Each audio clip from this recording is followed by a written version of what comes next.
Now, the other day I had kind of an interesting idea.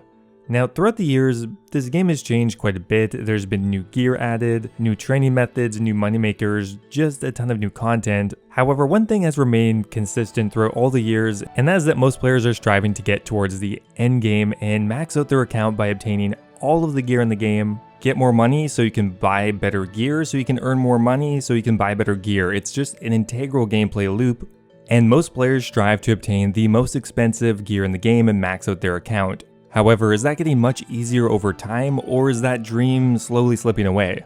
Now, the question that I'm going to try to answer today is it easier to obtain all of the max gear in the game today versus the last couple of years? Well, I think the easy answer for most people would be yes. I mean, gear is a lot cheaper than it has been in the past. However, there are some factors we need to take into account, such as the speed that players can obtain gold at. For example, today the amount of gold per hour you can get on average is lower than it was back in 2019, for example. So I'm going to be comparing 3 time periods: the summer of 2019, the summer of 2020, and of course the summer of 2021. We're going to be looking at the moneymakers that were available there and calculate how long it would take to obtain all of the max gear in game, and then we're going to compare the 3 time periods and see, well, has it gotten easier?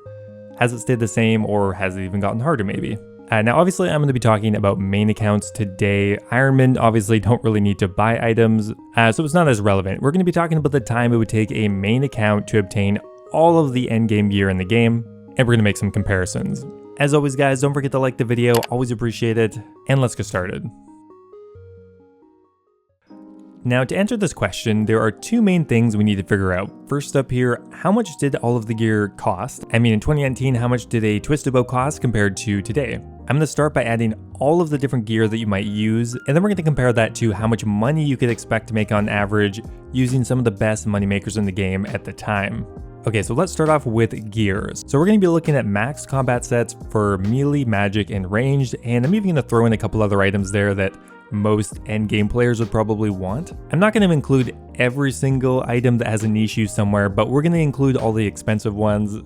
So for example, a max range set might look something like this: an Armadyl helmet, a necklace of anguish, Armadyl chestplate and chain skirt, an Avis assembler even though it doesn't cost anything, Pegasian boots, an archer ring eye, and then the most popular and expensive weapons, for example the twisted bow, the dragon hunter crossbow, the blowpipe, and we'll even throw in an Armadyl crossbow with a twisted buckler.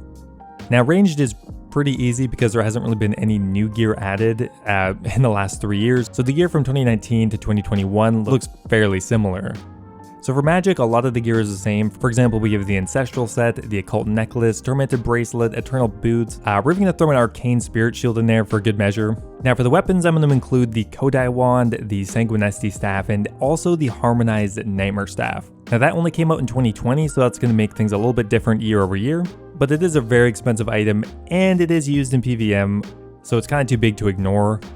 Now melee has a large variety of items we're going to be pulling from. We have the classic max melee with bandos, a torture, primordials, and a vernic, ferocious gloves, and an infernal cape. Now for the weapons, I'm going to be including a Grazi rapier, a scythe of Vitor, a dragon warhammer, the dragon underlands, and even the blade of Saldor. Now all of that stuff was available back in 2019.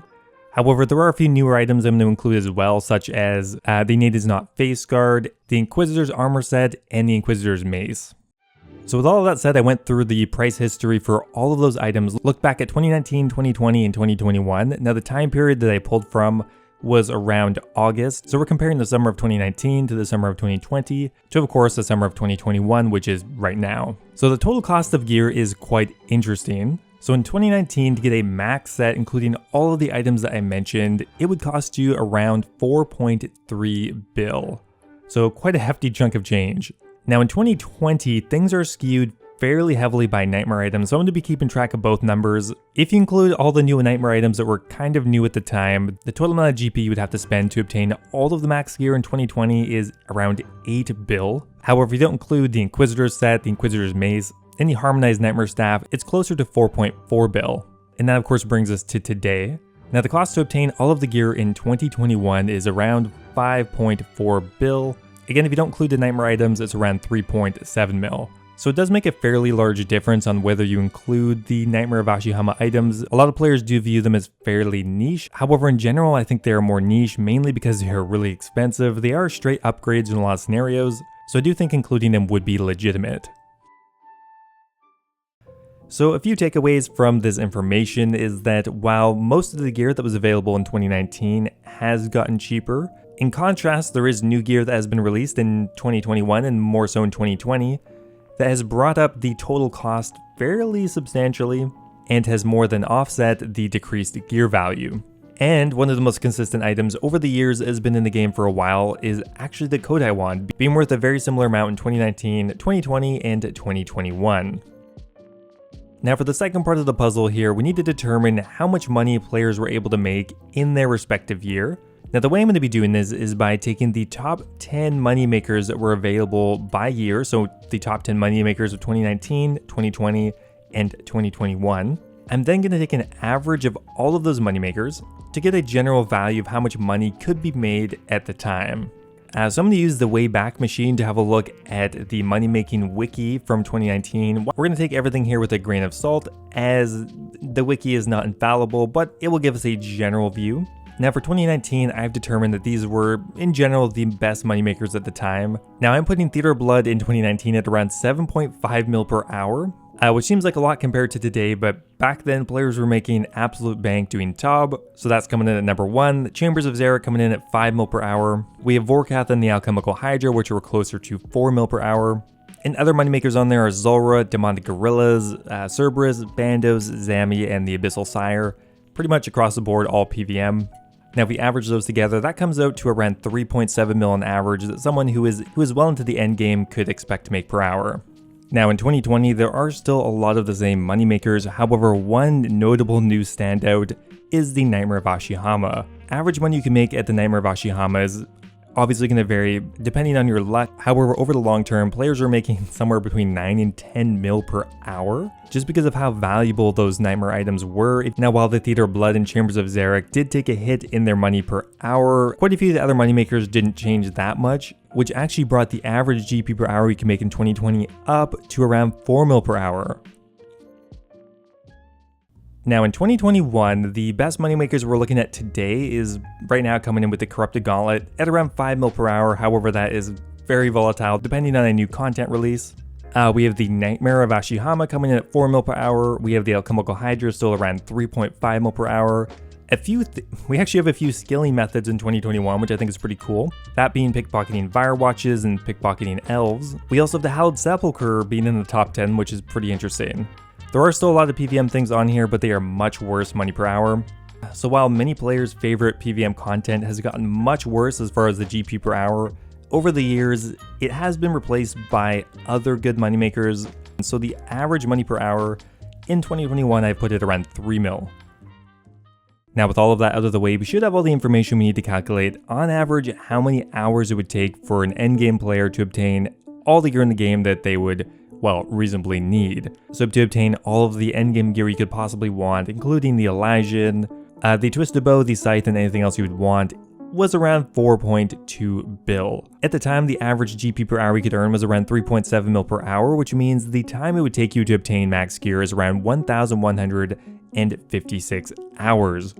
Now in 2020, the cost for max gear jumped up dramatically with the release of the Nightmare items, going up to a cost of around 8.1 bill. Now with that said, the amount of money you can make per hour also increased a little bit to around 4 mil per hour. And even though players were making more money on average per hour, the inflated gear cost brought up the total time it would take to obtain all the gear to around 2,012 hours, which is an insane amount of time. And finally, in 2021, even though we haven't had too much new gear in here, the only major new things here are the new Bow of Ferdinand. Gear costs were still fairly expensive at around 5 bill 382 mil. However, because of the overfarming of quite a few popular moneymakers, the average GP per hour went down to around 3 mil per hour, which means the average time to obtain max would be around 1,794 hours. So in the end, a player who is looking to literally obtain every expensive endgame piece of gear in the game is looking at more hours today than in 2019, however less than in 2020. However, if you don't care about some of the more newly released items, then the amount of time it takes you to obtain max gear is actually fairly linear, which I guess maybe is kind of comforting, maybe not.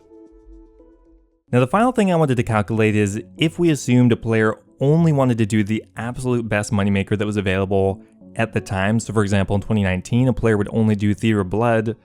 In 2020, a player would only do Nightmare, and I guess in 2021, a player would only do Corrupted Gauntlet. The numbers actually skew in a completely different direction. In 2019, if you only did the best moneymaker in the game, it would only take you 570 hours to obtain max gear. In 2020, if you only did the Nightmare of Ashihama, it would take you around 900 hours. And in 2021, if you only did the best moneymaker, it would actually take you 1,076 hours, so the longest out of any of them by a fairly significant margin. So in the end, has obtaining a max set gotten easier over the years or harder? I would say in general, it has actually gotten a bit harder. I would say it's definitely harder today than it was in 2019, and for 2020, it kind of depends how you look at it. Anyway guys, that is going to be it for today's video. I hope you enjoyed it. If you are keen to have a quick look at my spreadsheet, there will be a link in the description for that. Thanks for watching as always guys, and I will see you next time. Now before I go here, I want to give a giant thank you to all of my members over on YouTube. Thank you so much to Guy Fox, Wolf of the Hunt, Timothy Chen, Ocelot, and Kush Patel for all being subscribed to the Dragon tier. Thank you guys so much as always, really appreciate it. And also a giant thank you to Branton Griffin, Hunter Durant, Lord Dojin, All Things Gaming, Yo-Yo Sub 89, Connor B, Birdbot, and Base Titch. For all being subscribed at the Runite tier, thank you guys also, appreciate it a lot. As always, if you guys are looking for another way to support the channel, becoming a YouTube member is an awesome way to do so. Get immortalized in all of my future videos, get access to my video release schedule, and of course get a custom role in my Discord server. Thanks again guys, and I'll see you next time.